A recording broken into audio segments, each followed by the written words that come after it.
एक बूढ़े सेठ थे। वे खानदानी रईस थे। धन ऐश्वर्य प्रचुर मात्रा में था, परंतु लक्ष्मी जी का तो चंचल स्वभाव, आज यहाँ तो कल वहाँ।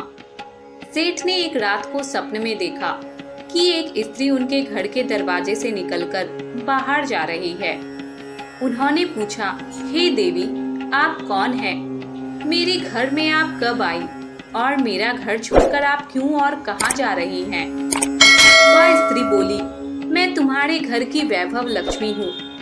कई पीढ़ियों से मैं यहाँ निवास कर रही हूँ, किंतु अब मेरा समय यहाँ पर समाप्त हो गया है, इसलिए मैं यह घर छोड़कर जा रही हूँ।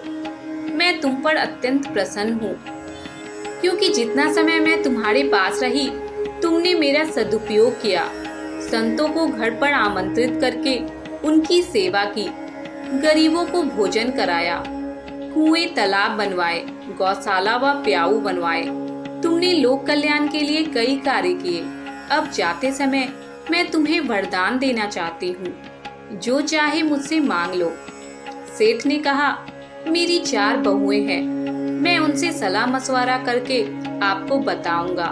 आप कृपया कल फिर पधारें। सेठ ने चारों बहुओं से सलाह ली। उनमें से एक ने अन्न के गोदाम भरने को कहा, तो दूसरे ने सोने चांदी से तिजोरियां भरवाने के लिए कहा। किंतु सबसे छोटी बहू धार्मिक परिवार से आई थी, बचपन से ही सत्संग में जाया करती थी। उसने कहा, पिताजी, लक्ष्मी जी को जाना है तो जाएंगी ही, और जो भी वस्तुएं हम उनसे मांगेंगे वे तो सदा नहीं टिकेगी। यदि सोने चांदी रुपए पैसे के ढेर मांगेंगे तो हमारी आने वाली पीढ़ी के बच्चे अहंकार और आलस में उनका जीवन बिगड़ जाएगा। इसलिए आप लक्ष्मी जी से कहना कि वे जाना चाहती हैं तो अवश्य जाएं, किंतु हमें यह वरदान दे कि हमारे घर में सज्जनों की सेवा पूजा हरि कथा सदा होती रहे और हमारे परिवार के सदस्यों में आपसी प्रेम बना रहे, क्योंकि परिवार में प्रेम होगा तो विपत्ति के दिन भी आसानी से कट जाएंगे। दूसरे दिन रात को लक्ष्मी जी ने सपने में आकर सेठ से पूछा, तुमने अपनी बहुओं से सलाह मशवरा कर लिया? क्या चाहिए तुम्हें? सेठ ने कहा, हे माँ लक्ष्मी, आपको जाना है तो प्रसन्नता से जाइए, परंतु मुझे यह वरदान दीजिए कि मेरे घर में हरि कथा तथा संतों की सेवा होती रहे और परिवार के सदस्यों में परस्पर प्रेम बना रहे।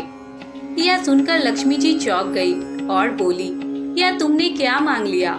जिस घर में हरि कथा और संतों की सेवा होती हो और परिवार के सदस्यों में परस्पर प्रेम रहे, वहाँ तो साक्षात नारायण का निवास होता है, और जहाँ नारायण रहते हैं वहाँ मैं तो उनके चरण दबाती हूँ, और मैं चाहकर भी उस घर को छोड़कर नहीं जा सकती। यह वरदान मांगकर तुमने मुझे यहाँ रहने के लिए विवश कर दिया है। जय गुरुदेव।